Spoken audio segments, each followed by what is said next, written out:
Sir, ಇತ್ತೀಚೆಗೆ ಒಂದಿಷ್ಟು ವಿದ್ಯಮಾನಗಳು ನಡೀತಾ ಇದೆ. ಸೊ ರಮ್ಯಾ ಅವರು ಕೂಡ ಒಂದು ಕೇಸನ್ನು ಫೈಲ್ ಮಾಡ್ತಾರೆ ರಿಲೇಟೆಡ್ ಟು ಕಮೆಂಟ್ಸ್ ಬಗ್ಗೆ ನೀವೇನಾದರೂ ಹೇಳೋದು? ಸರ್, ಕಮೆಂಟ್ಸ್ ಅಂತೂ ಕೆಟ್ಟ ಕಾಮೆಂಟ್ಸ್ ಯಾರೂ ಮಾಡಬಾರ್ದು ಸರ್.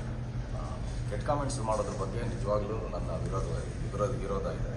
ದಯವಿಟ್ಟು ಹೆಣ್ಮಕ್ಳ ಬಗ್ಗೆ ಆಗಿರ್ಬೋದು, ಗಂಡ್ಮಕ್ಳ ಬಗ್ಗೆನೂ ಆಗಿರ್ಬೋದು, ಹೀರೋಗಳ ಬಗ್ಗೆ ಆಗಿರ್ಬೋದು, ಹೀರೋಯಿನ್ ಬಗ್ಗೆನೂ ಆಗಿರ್ಬೋದು, ಯಾರೂ ಸಹ ಕೆಟ್ಟ ಕಾಮೆಂಟ್ಗಳು ಮಾಡಬೇಕು. ನೀವು ಅವ್ರನ್ನ ಬೈದರೆ ಪರವಾಗಿಲ್ಲ, ಅವ್ರ ಅಕ್ಕ ತಂಗಿದ್ದೀರ, ಅವ್ರ ಅಮ್ಮನ್ನ, ಅವ್ರ ಮನೆಯವ್ರನ್ನ ಎಲ್ಲರೂ ಕರ್ಕೊಂಡು ಅವ್ರೇನು ಪಾಪ ಮಾಡೋದು ಕರ್ಕೊಂಡು ಅಲ್ವಾ. ದಯವಿಟ್ಟು ಅದೊಂದು ಕೆಟ್ಟ ಬೆಳವಣಿಗೆ ಬೇಡ ಅಂತಲೇ ಹೇಳ್ತೀನಿ ಯಾರಿಗಾದ್ರೂ.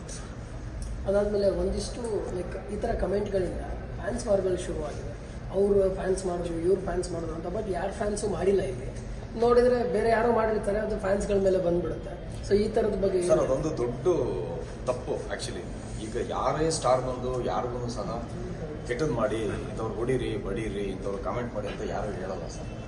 ಇವ್ರು ಯಾರೋ ಕೆಲವರು ಏನೋ ಒಂದು ಕೆಟ್ಟ ಮನಸ್ಥಿತಿ ಇರೋರು ಏನೋ ಕೆಟ್ಟ ಕಾಮೆಂಟ್ ಮಾಡಿ ಅದನ್ನು ಯಾರೋ ಹೀರೋ ಮೇಲೆ ಹಾಕೋದು, ಯಾರೋ ಸ್ಟಾರ್ ಮೇಲೆ ಹಾಕೋದು, ಅದು ಯಾರಿಗೂ ಒಳ್ಳೇದಲ್ಲ.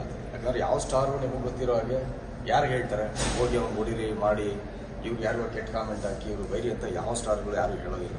ಇವ್ರು ಏನೋ ಮಾಡ್ಕೊಂಡು ಇವ್ರು TRPಗಳಿಗೆ ಇವ್ರ ಸಬ್ಸ್ಕ್ರೈಬರ್ಸ್ ಜಾಸ್ತಿ ಆಗಬೇಕು, ಇವ್ರದ್ದೇನೋ ಟ್ರೋಲ್ ಪೇಜ್ಗಳು ಹೆಚ್ಚಾಗಿ ನೋಡಬೇಕು ಅನ್ನೋ ಕಾರಣಕ್ಕೆ ಇವ್ರಿಗೇನೋ ಮಾಡಿಕೊಂಡು ಎಲ್ಲ ಸ್ಟಾರ್ಗಳ ಮಕ್ಕದ ಮೇಲೂ ಮಸಿ ಬಳಿಯುವಂಥ ಒಂದು ಪ್ರಯತ್ನ ಆಗ್ತಾ ಇದೆ. ಸೊ ಅದನ್ನು ದಯವಿಟ್ಟು ನಿಲ್ಲಿಸಿ, ಇದರಿಂದ ಯಾರಿಗೂ ಒಳ್ಳೆಯದಲ್ಲ ಅಂತ ಹೇಳಕ್ಕೆ ಇಷ್ಟಪಡ್ತೀನಿ.